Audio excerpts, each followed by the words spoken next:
Hey, Ghost Machine fans, this one's for you.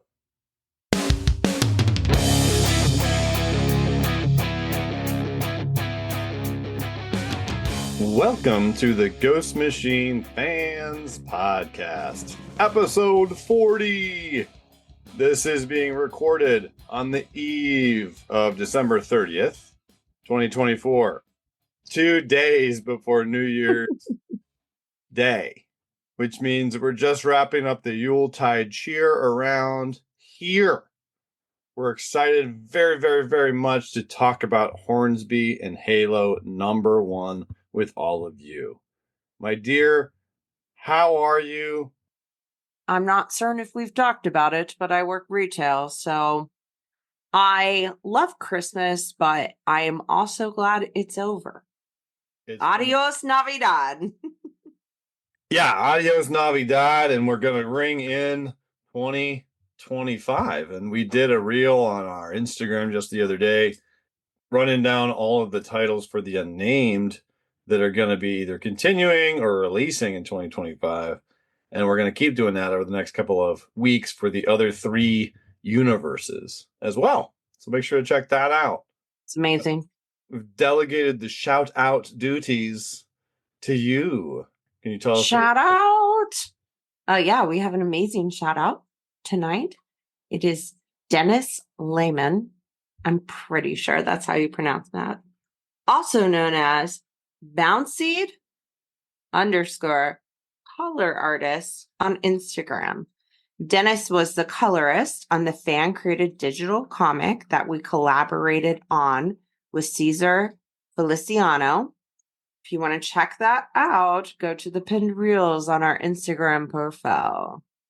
So it looks like he's actually done a lot of different coloring in different places, quite a bit professionally as well. So it was really neat to be able to do that with him. And it's one of those things we post a lot of reels and content, and some of them are like, yeah, it's just for fun. And then other ones, there was a lot of time and effort that was put into them. And the digital fan comic that we put out a couple of weeks ago, the really Caesar illustrated and inked, and he really wrote most of it. And then Dennis colored. It's really cool. Like, it's several pages long. So if you don't know what I'm talking about, if you haven't seen that, we'd love for you to check it out on the Instagram. It's in there as a reel right now, so each page gives you like 10 seconds to run through it. But we'll post it as an individual page post too soon. It's just, it works better for the format in a reel. So we'd love you to check that out. Follow Dennis Lehman, aka Bounceed. That's BOUNCIED. So like you're being bouncied _ color artist on Instagram. And of course, the art of Cesar Feliciano, who is somebody that his art is fantastic. And he's been featured in Ghost Machine Fan Friday more than anybody else because of how frequently he puts out Ghost Machine content. So amazing. I hijacked that shout out, so I'm just going to go ahead and revise this outline and say that I need to get out of here because Snoggle's back in the newsroom. I'm in the newsroom. So, wonderful news. Nuclear winter is concluding the day this episode airs, which is wonderful because it'll be a new year, 2025. Best to ring it in by finishing our nuclear winter event. We ran 3 weeks of giveaways and wrapped up with a Jeff Johns signed copy of Ghost Machine #1. If you don't follow our Instagram, make sure to check it out because we do lots of giveaways. There are tons of reels, which are fun and to entertain and inform you about all things Ghost Machine. And maybe in 2025, I will make an appearance in one of the videos. Oh my God. See. That's some wild stuff right there. She's just dropping bombs off script. We'll see. Jeez, oh, you know what? We could do a video where I'm the demon, which is on brand, and you are the lovely angel, which is not on brand. No, but you could be my dog. I could be the dog.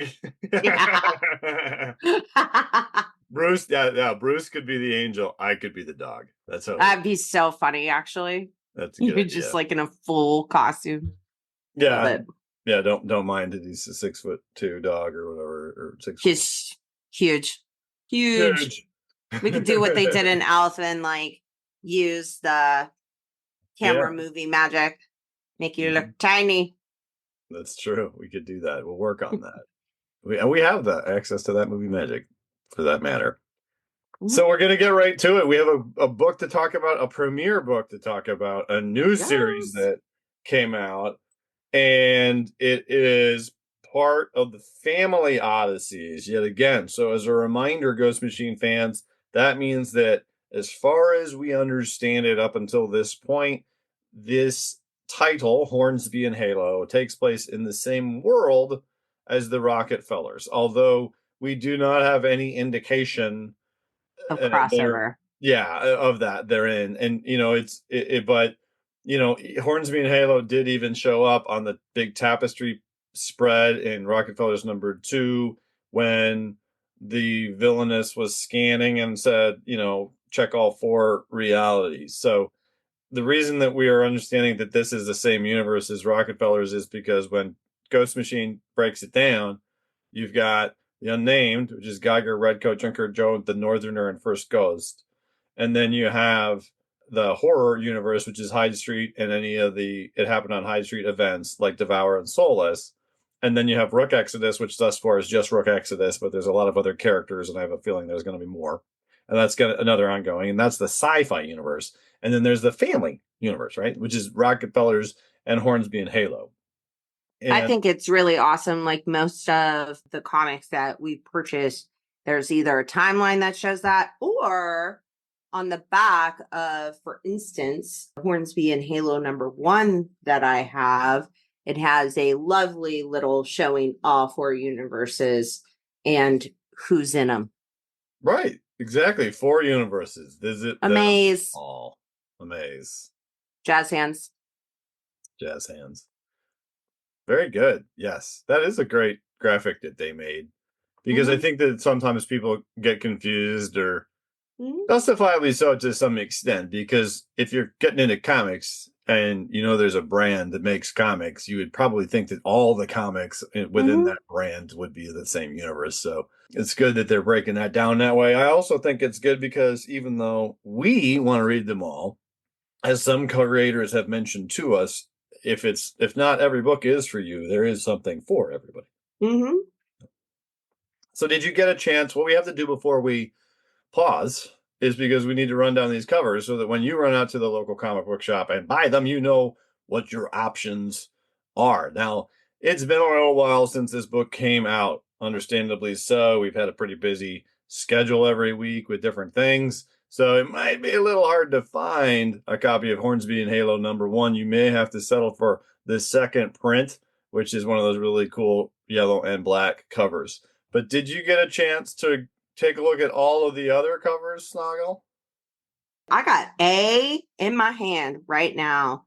It's got Zach and Rose both in human form in like the background with like fire.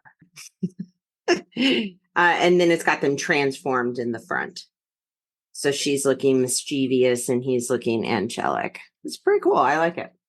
The And art is by Peter Snabia. I believe you got it right. I believe it is Nebia. Colors by John Cleese. Yep. He's been kind enough to collaborate with us on several things. He's pretty I cool. love it. So make sure to check out all of his different work by following him on Instagram. So that's cover A. I did like that one. I thought it was neat how the human forms were in the background, like you said, and that the transformed ones were in the foreground, meaning that they're more, prevalent. Mhm. Did you get a chance to see the B one? I love it. This is my favorite, even though the one that you just mentioned is super cool.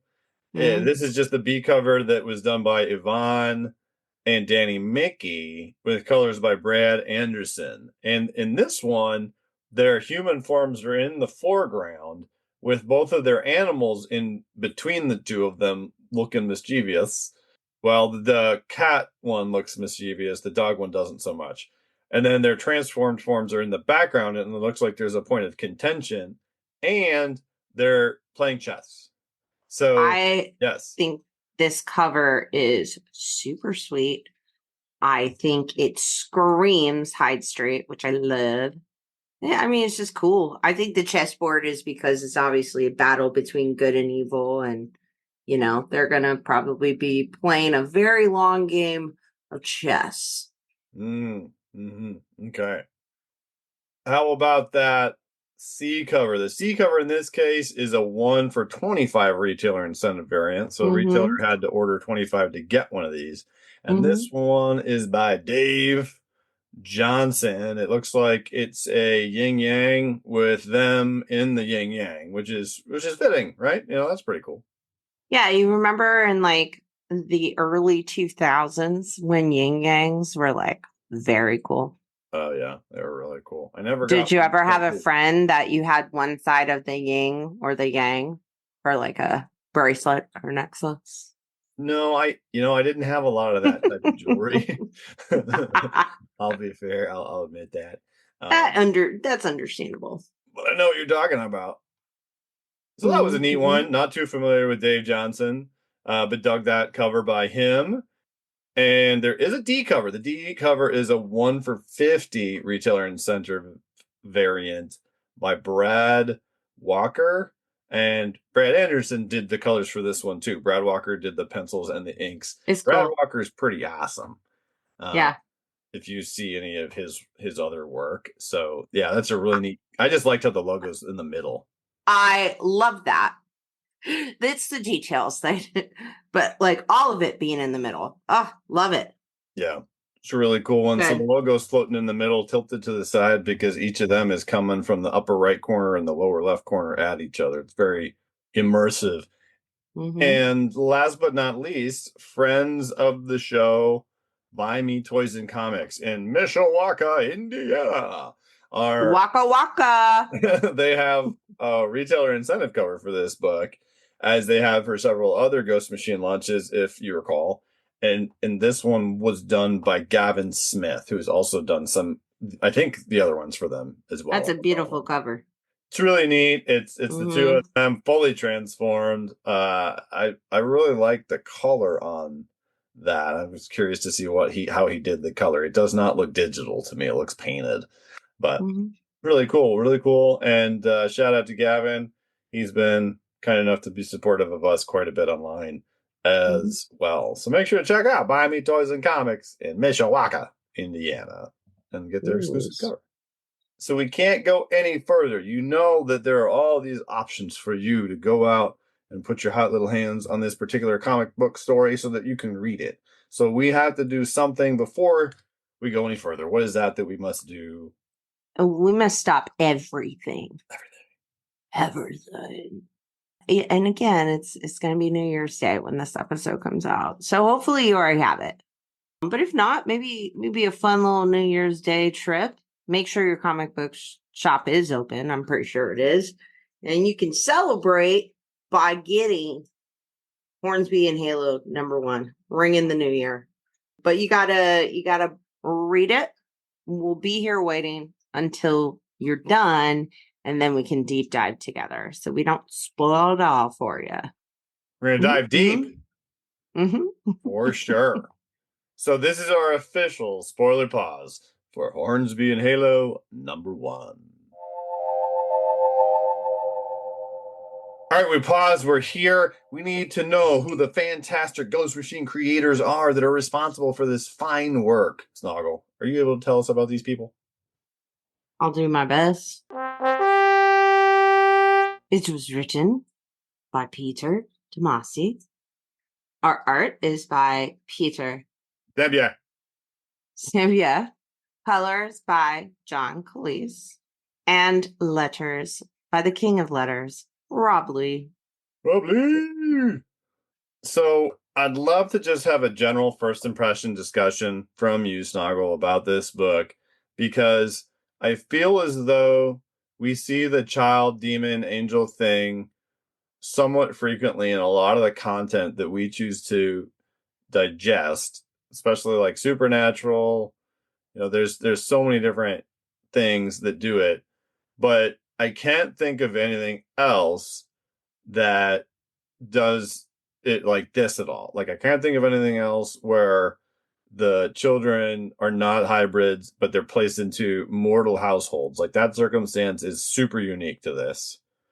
Yeah, And they're not, they're just straight up a demon and an angel, correct? They're not human at all. my understanding is they're not just a demon and an angel. They're They're like the next in line correct to an for extent. the. So in this case of Rose, the demon, she is the who will inherit the throne of hell and be the queen of hell.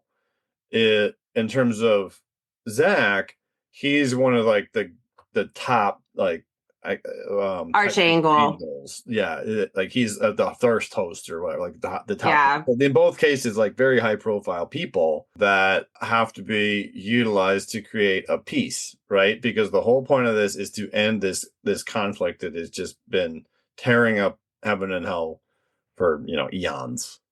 Yeah, I think I've only experienced like in supernatural, like angels having their scary angel human babies that are like, I think they're called Nephilims. That's a good one. And I think demon babies are, it's all very Damon and horror, Rosemary's Baby. There's never like just straight up this type of storyline. I really like it. I enjoyed it as well, and I'm a little biased because I've seen Peter's art in BPRD comics, so I was like, "Oh yeah, that's awesome to see him somewhere else." But I thought that his art really was a great fit for the Mhm. tone of this story, and we do learn that initially about the two of them, and the viewpoint is from heaven and from hell. Where we have a window into that. I love the first page where it's like It'd be the funny. first page is all Zachary and oh no, the first page is Rose. Yeah, I think the first page is all Rose, and then And Zachary. it's adorable. She's playing like a little baby demon. This is like the most adorable demon hell scene I've ever seen in my life. You got her like in a bathtub of fire with like a little skull rubber ducky and like cute little skull figures on a boat. Like it's so cute. Yeah, Playing with, no, go ahead. Playing with what? I don't even know, the dune worm. The Dune Worm, right? Yeah, Tremors. it did make me think of something like that. Mm-hmm. The Dune Worm, yeah, Tremors. Mm-hmm.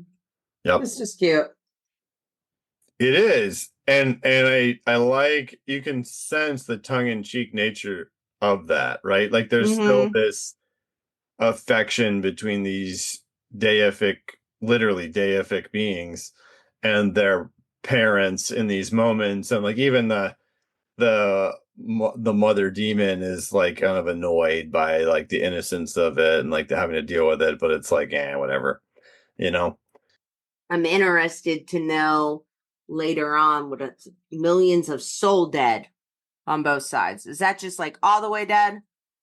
There's no heaven and hell to go to after that. What's that mean? That's a good detail to catch. It makes you wonder. It's a little bit of a world building thing in there, Mm-hmm. and that's on that big splash page that had a lot of cool little details in the background, and it's Mm-hmm. really that splash page tells the tale of the conflict and why it's leading to one of these quote unquote children living in both of them living in mortal homes that have opposite natures to what they would typically be, right? And the Yeah.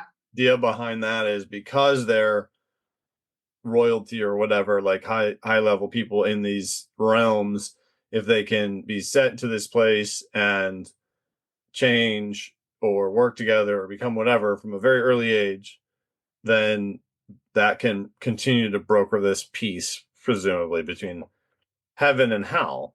I And really like the art interesting. on the educator I in did this too. too. I did too. You're just so that's where we're talking about the person that they brought in because essentially the conflict led to just eons of the same over and over and over. And so they brought in this like neutral party, which makes you wonder where's the neutral party come from? Like I want to know about that. Called the adjudicator. He looks to me like a displacer beast with only one tail, I think.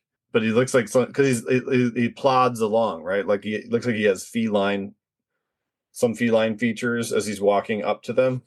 Yeah, it's just like the back. You can't tell, or their wings, or what's happening. Or it could be hooves and some other type of feet there. Yeah, You see on the bottom or whatever. the Yeah, and educator. then you do see that other like of its head, but you don't see the face really. It's just got those like weird, yeah. So it's Yeah, something. yeah. Magical being grabs them, decides what's going to happen, and that's how you immediately get thrust into what's going on in present day, though, right? Mhm. I do like that they're on the school bus, and like obviously the bus driver, even before it became real obvious at the end, with that gleam in his eye, I was like, ooh, he is like one of the people kind of foreseeing, making sure nobody sneaks in and messes with, tries to tip the scales one way or another.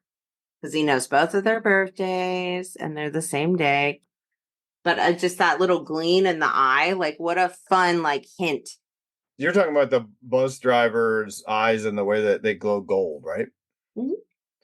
Yeah, and his name is Mr. Wenders. He's also the same character, if you recall, that was at the end of the short story in Ghost Machine #1 that looked like he was then reporting back to somebody about what was going on. And Mhm. if you recall, he was the guy who wanted to like get out of there, and they were like, "Well, give us our update first, and then we'll talk about that." That's the same guy, and Mhm.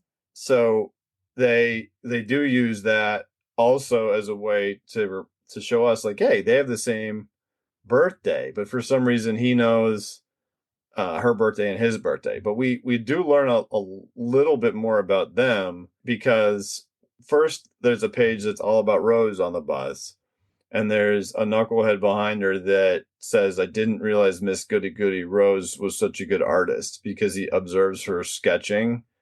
And this is intuitive though, because then when the camera switches to over her shoulder so that we can see the sketch, it's like skulls and dark stuff, and he's making the point to call her Miss Goody Goody Rose. So she must be. It's in my opinion, that's Peter Tomasi's way of saying this class's perception of Rose is that she's good. So she tends to emulate the things that her good family does, even though she's the demon. Mhm. But there's still the darkness in her nature because as literally as she's telling him to buzz off, the knucklehead is like, and a dark princess at heart, like, so it's alluding to that. It's But the cute little boat that was in her fire bathtub with the there you baby. go. She's I just think having it's fond like memories. she's remembering things but not knowing. Yeah, totally, totally. So, and how do we learn? What do we learn about Zach? It's not as specific, but in both we learn a bit about how the other students perceive him and something that is important to him. I mean, like class clown.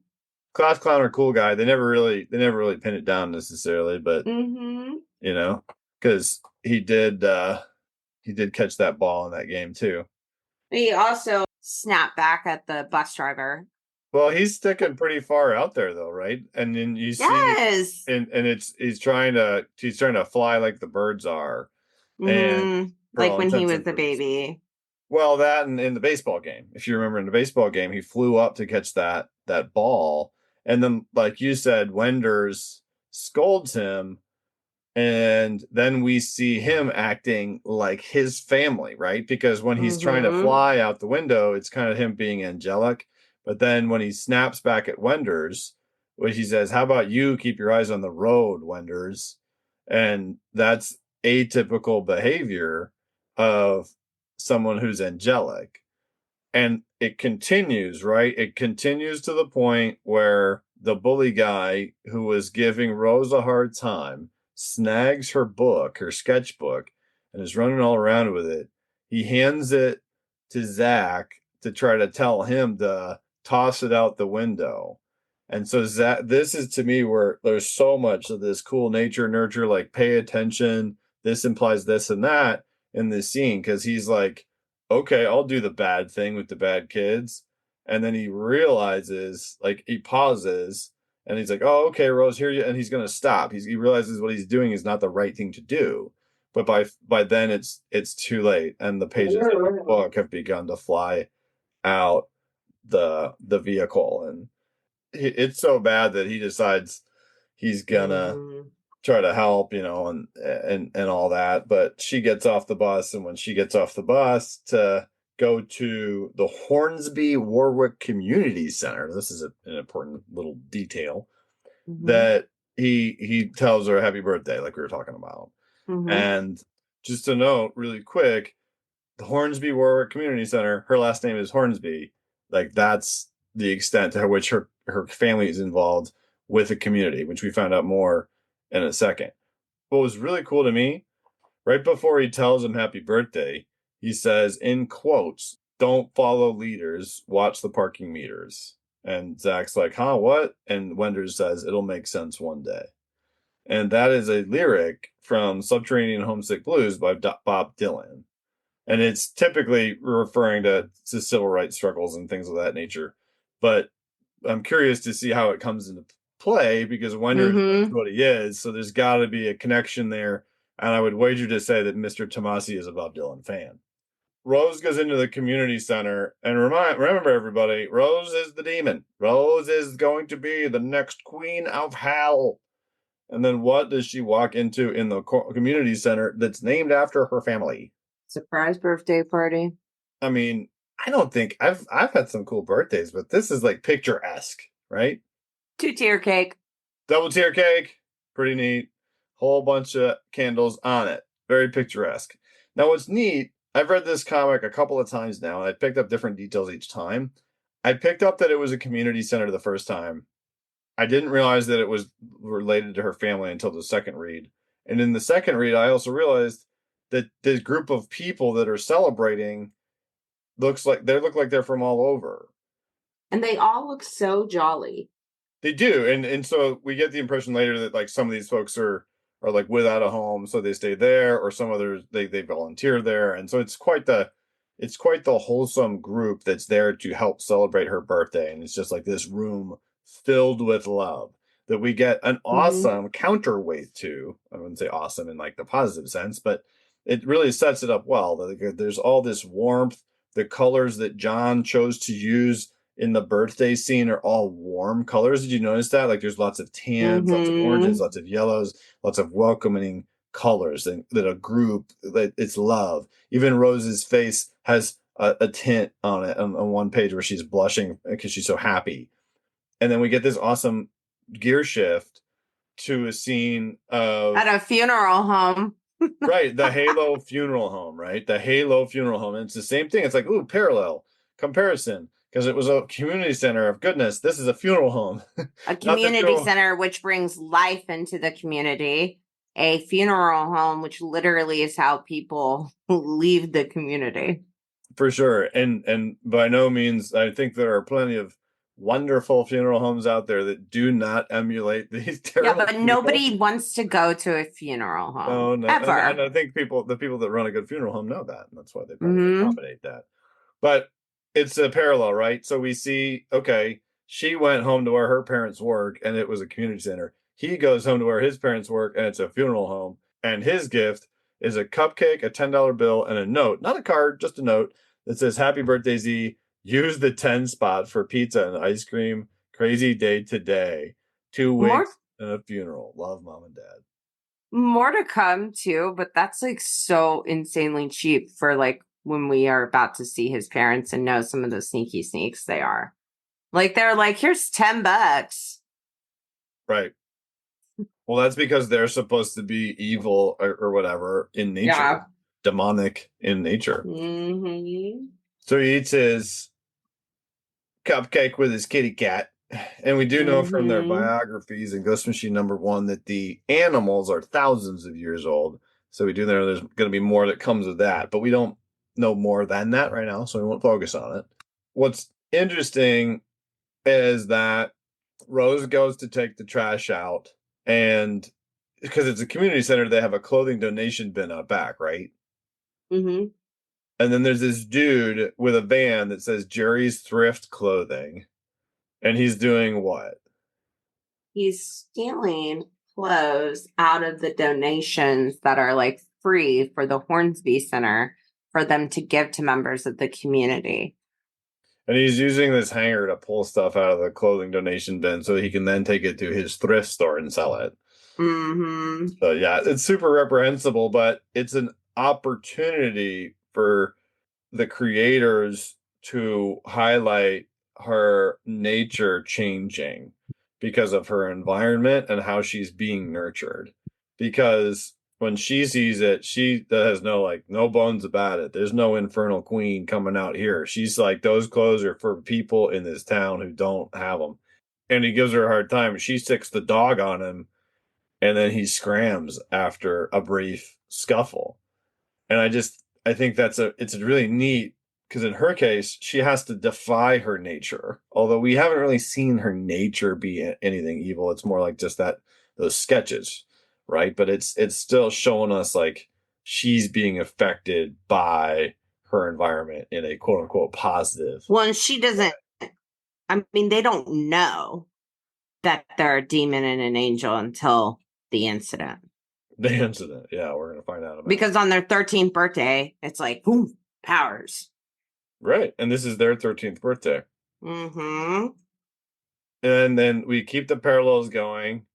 You know, I thought it was a little different in that in his case, so we go back to the funeral home and it's still his birthday after he got his wonderful cupcake, and his parents come in and they're like, "Hey, short version is we've had a really busy day and we have more work for you to do. You need to do that work."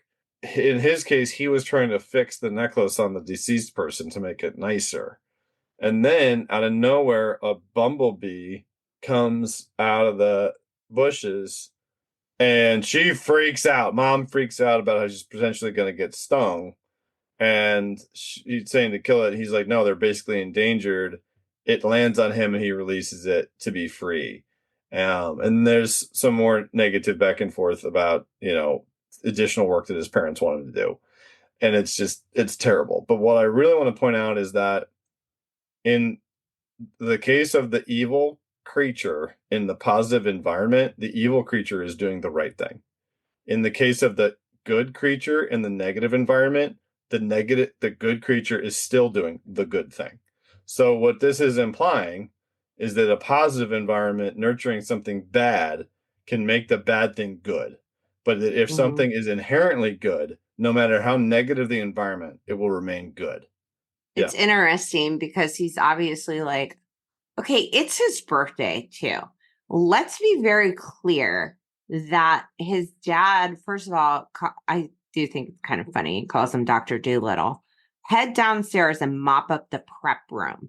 The prep room is where they put the bodies and like literally prep for embalming. So like, ugh. Yeah, super gross. Yeah, funeral homes are scary. You ever seen My Girl? Yeah, Traumatized for my entire life. there's it's a rough one. Mm-hmm. Sure. But then he's like, well, Dad, I told someone I was going to tutor. And he's like, you're still charging him money though, right? Yeah, it's ridiculous. And he even tells him not to mess up the curve because he's that kind of guy. Mm-hmm. I just love the messaging though. And I could be Yeah. reading too much into it, but to me it says that there's like hope for inherently good things. Like I don't know. He's because he did make some mistakes, right? Like he almost threw that book out. He shouldn't have been talking back to Wenders. So you can see it seeping into his psyche to be a troublemaker. But there's so many little things that he does, like wanting to tutor somebody else, wanting to save the bee, caring about the woman's necklace, that you can tell that like his angelic side is certainly present there, you know? And then what were your thoughts about what he discovers about his parents doing something for what sounds like the second time? I, first of all, am very impressed with the super rich items that whoever was buried with. But really? Like an Hermes Cape Cod wristwatch. Hermes makes Birkin bags, which are like $50,000, which is Really? yeah, it's so silly. I don't know who David Yurman is, but gonna assume expensive. We all know what Cartier is. Diamonds. And I mean, red bottom boots, Louboutin. Anywho, I do like that added detail because it shows they're like, yes, and here's where the key is. But they're like assisting gravediggers. Right. It's awful. Yeah, who are going to dig the body up and then loot this stuff. And he looks so sad. He's just in the basement, which also the basement of like where they're prepping bodies and everything. It's gotta be scary. It's gotta be haunted. Like he's just listening to his parents be awful people, and you just see how sad he is. It's his birthday. It is. But I do love. First of all, when we turn the page and he's in his room listening to music. What did you see that he has in his room, Nick Wilson? Oh, Junkyard Joe. Mm-hmm. Yeah, that's pretty cool. He has a Junkyard Joe action figure on his top shelf. Yes, I do love the random drawer of cords. It's definitely a boy's bedroom. But he took a ton of her pictures.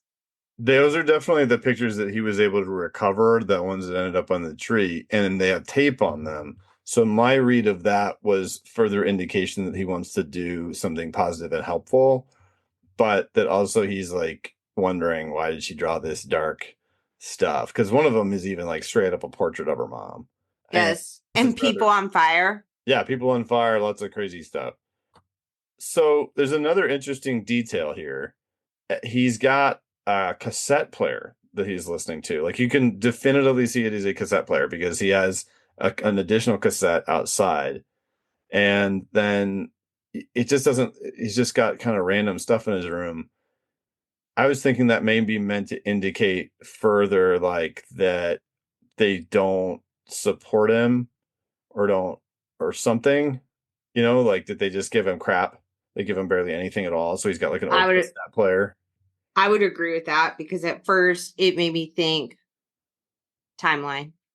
Like, is this set in the 80s, 70s? However, fun fact, Christian Louboutin, not Louis Vuitton, Louboutin.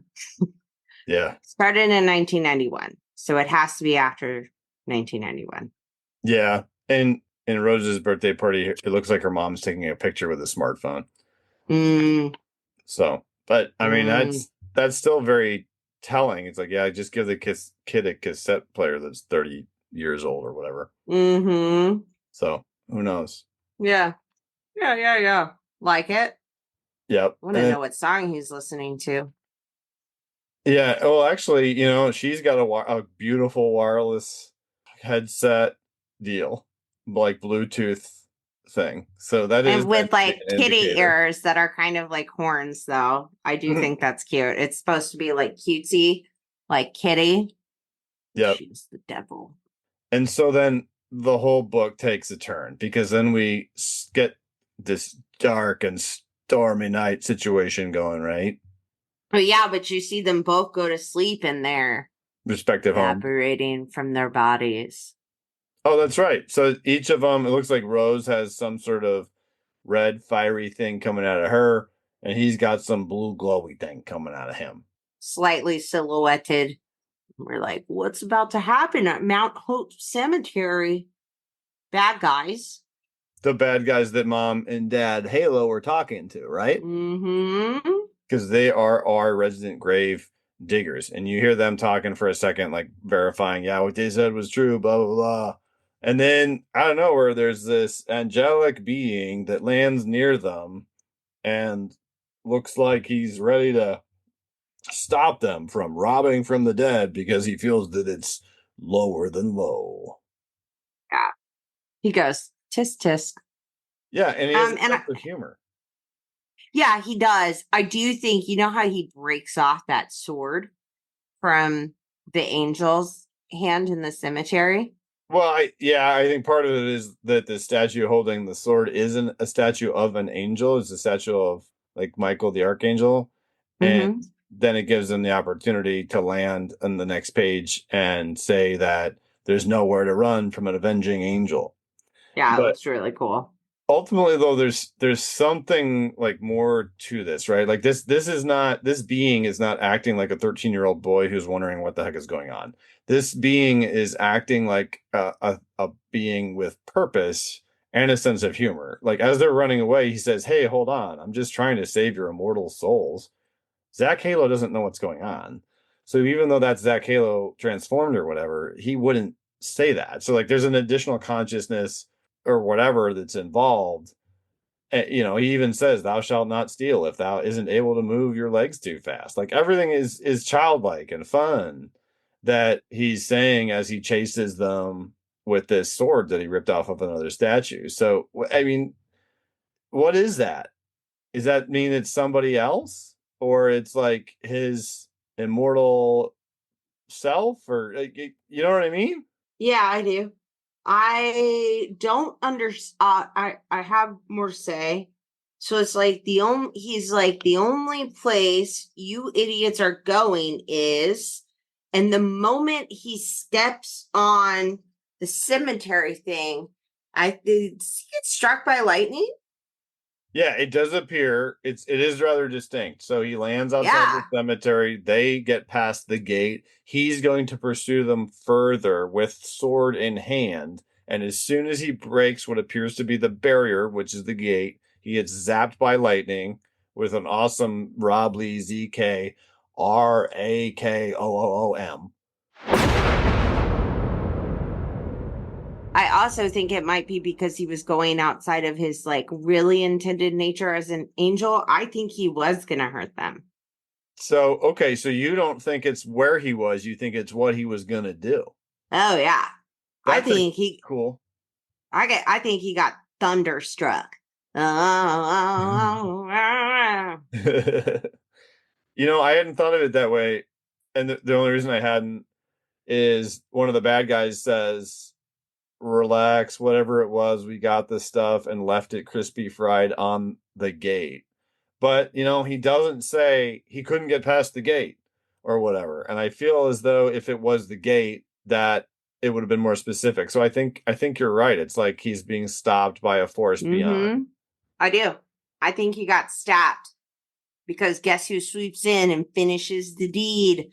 Looks like it was the demons. I love this page where he's like, oh, okay, so angels are real. And what are they chasing us? Angels in little red, ... demons. The look on this dude's eyes is like, oh gosh, no.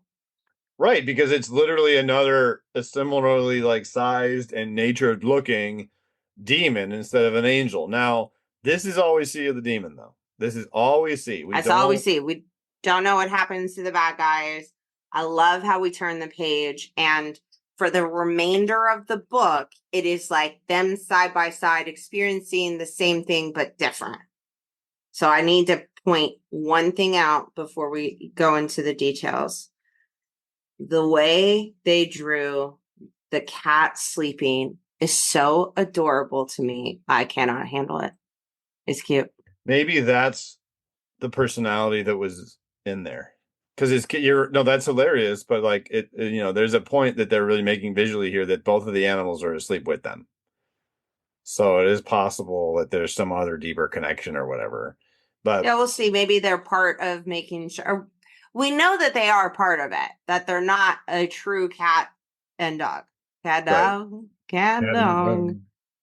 But that cat is adorable the way it is sleeping. Of course, dogs are always cute. But they instantly arise and they're like, huh? This is Both. how you know they didn't know. Oh, they definitely didn't know, Mm-mm. but they do remember it like akin to a dream. But they're both in the same position, and they both have like a minute where they're like in front of a mirror and they're remembering what they saw, and we're getting a glimpse of that in the mirror. So it's, to me, that's the storyteller's way of saying like, hey, just so you're aware, they're remembering that they had these features, they're remembering that. And Mm-hmm. you know, whether they know that it's real or some crazy dream, which is what both the last panels say, the indicators are for Zachary the cat's right there with the physical sword and hand that was taken from the statue. So that item is there. That's real. It's not And just the dog's right there with all the stolen stuff. all the stolen loot. Rose has that on her floor. So even though we don't know what happened after the demon appeared, we don't know if she killed them or whatever. Presumably, Mm-hmm. we're going to find out. But we do know that she recovered that stuff. So, for all intents and purposes, it's real.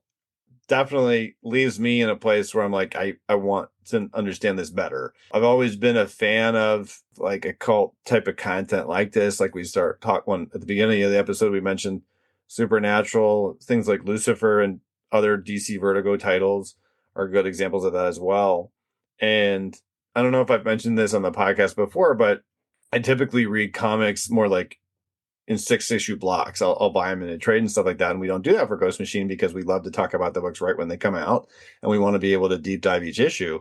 But this is one of those cases where it's like, man, I really just want to like, I want to know the next Mm-hmm. part, you know, like, and a lot happened in this comic, but it's important that you take the time, even if you've read it once and then listen to us talk about it with you, to go back and read it once or twice more because there really is a lot of little nuance in my opinion, that is both trying to imply certain things and do a little bit of foreshadowing as well. So, Yeah. really, really cool book. Excited to read more of this Family Odyssey from Ghost Machine. I'm going to say I really like that. And I've said this on a couple of interviews we've done, but I almost feel the opposite in like the anticipation from book to book. I'm more excited because I have to wait, which is so weird because we don't have to wait for anything. Like the new season of Squid Games came out and you can watch all of it all at once.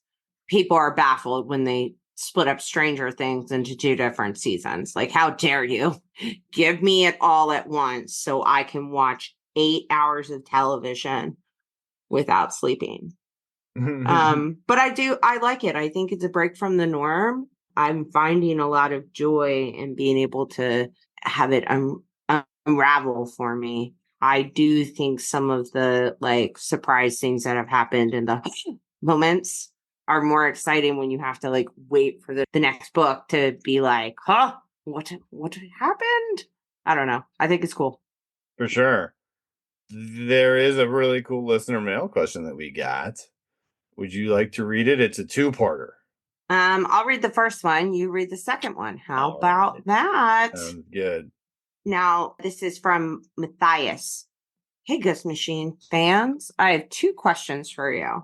So, first question, do you share my theory of there being potential for Ritchie Rocketfeller turning to the dark side? He seems the most driven by the departure of his girlfriend. Also, he appears to be very impulsive. Maybe he is just on hormones, I thought at first, but then you have the scene of him hacking in number 2. I don't know. What do you think about that, Nick Wilson? I'm like, not our lovely family.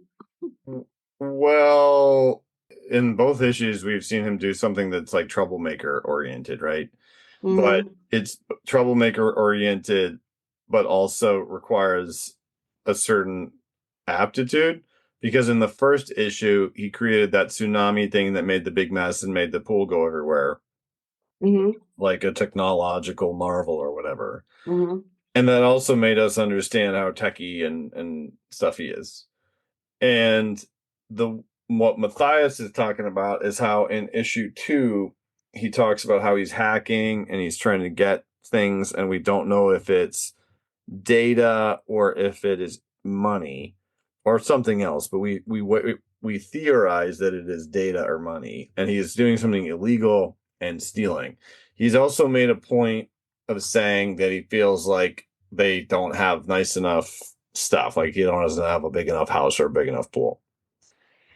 I think from a storytelling standpoint, it's definitely necessary that we see certain members of that family do things that cause them to come up as blips in the time stream. And stealing large amounts of government data or money is definitely something that would do that. Kind of like some of the other things, like Roland creating the largest Christmas tree in the world or whatever in their backyard. And so I think that the only aspect that I wouldn't subscribe to in your question is the dark side, because I don't think he's turning into something or changing or like going to betray them. I think that he is a knuckleheaded kid who, if you remember, though, ultimately was willing to go ahead and reinforce his little sister's Christmas beliefs, much to his chagrin. So I don't think he's like Yeah. turning into an evil character as much as he's doing things that are definitely going to get him for sure. Like it's Mm-hmm. not, there would be no purpose to continuously show us a character doing mischievous things and never getting caught unless the tone of that character was something other than what he is, in my opinion. I mean, it could be an interesting thing if, like, there's going to be several issues with these. Boy, I thought. But Mhm. I mean, it could be in the future, like that one of them goes bad and is sneaky Sure. sneak. But I Sure. don't think we'll see that this year. No. No. Could be wrong, but I like the theory. I do. It, and I thought it was good that you made the point, Matthias, about he seems driven by the departure of his girlfriend because we've seen him like bummed out that he can't see her and can't go back to her. So I could see him maybe being like, screw this, I'm going to go travel back or whatever on my own or whatever. And then he gets caught and he has to be rescued. Yeah, That's something. what I think would happen. Yeah, for sure. So love the specificity of that question too. Mm-hmm. So thanks for that one. It's a good one. Number 2 question is, which Ghost Machine character do you identify with the most? Not who's your favorite, who do you identify with the most? For me, my favorite character is also the one I identify with the most, and that is Simon.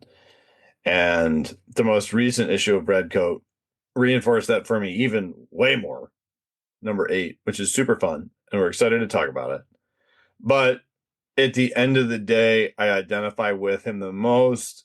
We've talked about this occasionally on the podcast before. Everybody who likes comics at some point always has the question posed to them of what would be your superpower. And most people say like flight or invisibility or whatever.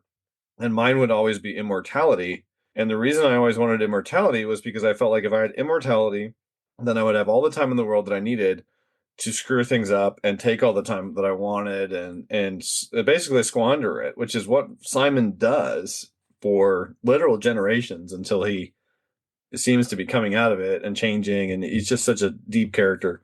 But, you know, my life changed a lot once I had a kid and my perspective on everything changed. And I kind of identify with when he seems to shift and appreciate what he has and become a lot of the things that Albert Einstein on his deathbed told him he could be. What about you, Snoggle? Well, if I was saying identify, not favorite. Oh, this is such a sad answer, but identify with a character is probably the victim from Devour. But it's Gotcha. just, I mean, I think it's super relevant. So I really, really like that a lot. Or maybe it's a pranky. Yeah. Sleep with one eye open. No, I think as far as like closely identifies with it would probably be the victim from Devour. If it is that I understand a lot, if that makes sense, would probably be it's between Redcoat and Geiger because some of the similar things you said about Redcoat. I feel like I would kind of just like be a vagabond for a long time. But Geiger, I think I identify with, understand a lot more because I would go cuckoo for Cocoa Puffs if I lost my family during all that. I think I would be a hardened shell of a person. Hmm. And then I would be reading my books. Okay, it's Geiger. Never mind. Tariq. Because I love to read. I would probably rather hang out with a beautiful two-headed dog than humans. Like I would just leave me alone. I'm going to be exploding in the desert by myself for a bit. Maybe a couple of years. That's funny. Mm-hmm. Eat lots of beans. Lots and lots of beans. It's kind of like Bruce and I are your radioactive two-headed pet, Or you're my knight. Oh, I'm Nate, your nuclear knight. Yeah. No, you're definitely Bernie. Gotta get Mr. Geiger's books back for him. Well, those are great questions, Matthias. Thanks so much for writing in. Thank you for listening to the show. We appreciate you. We would love more questions like that. So if you want to reach out, you can do so at ghostmachinefans@gmail.com. That's probably going to be a wrap for us this evening. Snoggle, do you have any words of wisdom while we close it out? My words of wisdom are make the best of 2025. It's going to be a good year of the snake. Eat some sauerkraut today because I think that's for good luck. Ugh. Maybe on a Reuben. But just, make the best of 2025. Happy New Year, everybody. Happy New Year, everybody. Happy New Year! It's New Year's Day today. And make sure to check out us at www.ghostmachinefans.com, especially our Instagram on there, where we're going to be posting about all the stuff coming in the new year from Ghost Machine over the course of the next couple of weeks, the first of which already got posted a few days ago at the end of December. So make sure to go check out that reel about everything coming from the world of the unnamed in 2025 from Ghost Machine. Thanks so much for hanging out with us tonight on the Ghost Machine Fans Podcast. Happy New Year! Happy New Year!